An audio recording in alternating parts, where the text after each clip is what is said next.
Welcome back to the Hive Doctor, your beekeeping mentor. Today, I want to talk about something that you never really hear about on beekeeping channels, or at least something I've never come across: the unwritten rules of conduct between beekeepers. So stick around.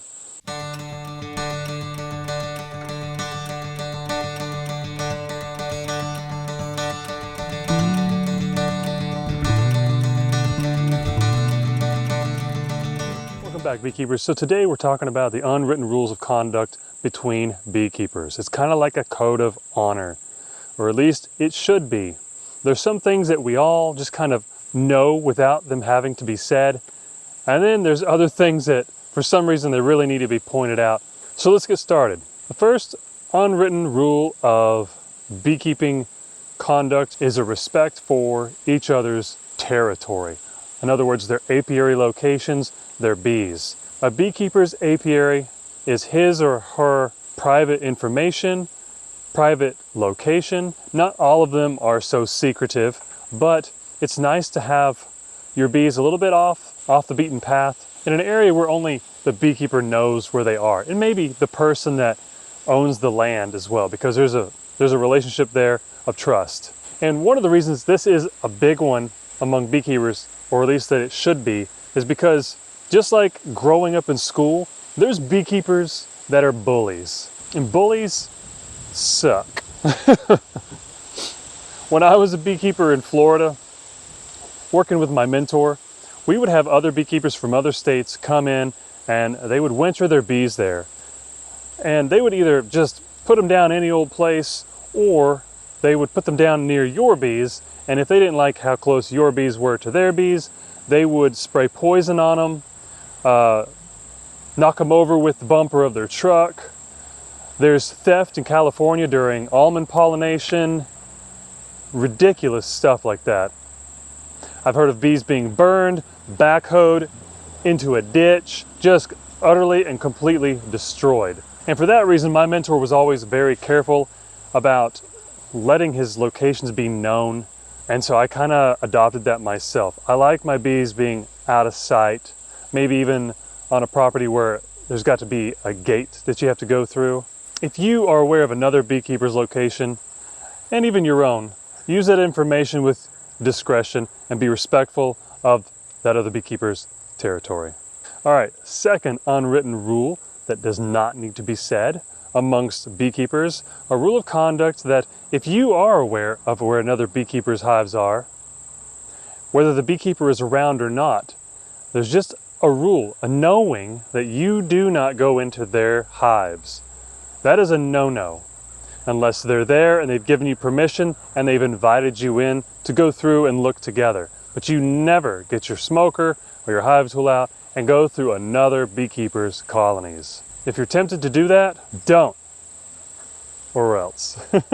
And a third unwritten rule of conduct that is less practiced, but I see being broken a lot in the beekeeping world, is there's a lot of bullying. Unwritten rule of conduct number 3, respect another beekeeper's methods of doing things. Don't tell them that they're wrong.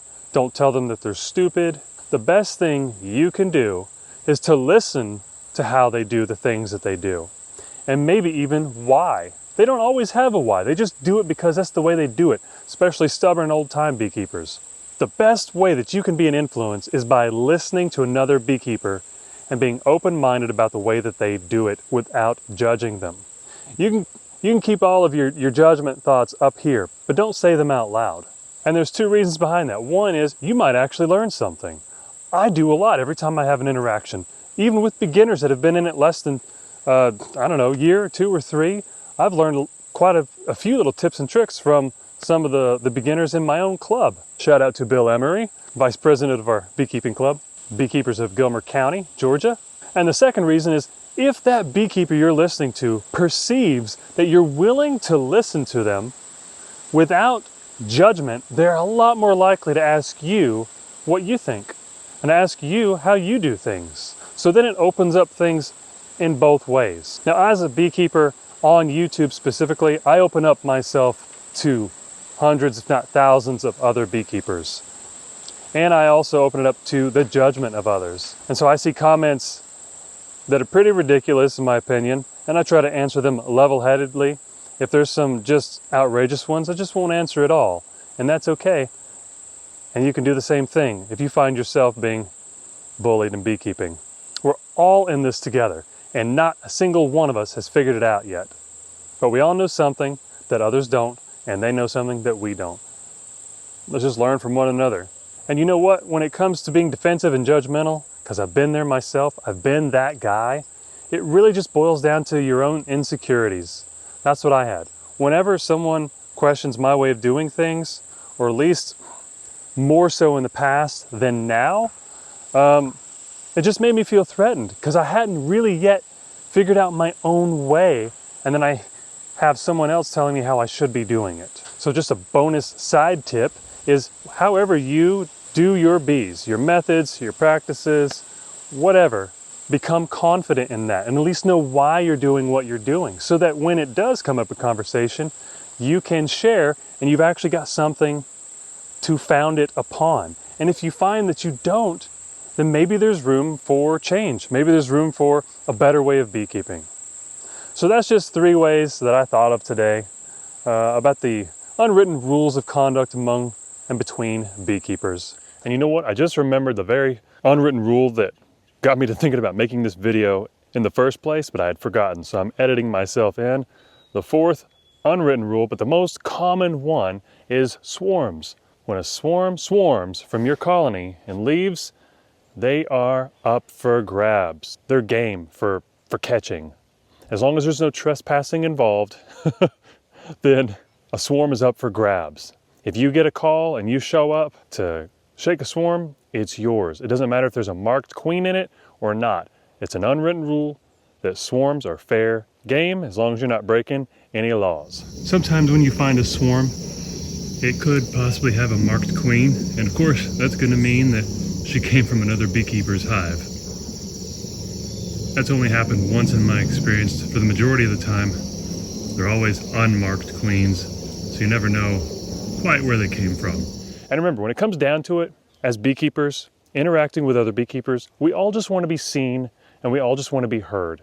We're all unique individuals in this one huge trade that just, there's so much to it that it can be overwhelming at times. So just remember that next time you're interacting with your beekeeper buddies or you meet a new one. Let me know if you have any of your own that I didn't say here today. Love to hear your thoughts, but mostly only the good ones. Anyways, tell your friends about the Hive Doctor, and I'll see you guys in the next video.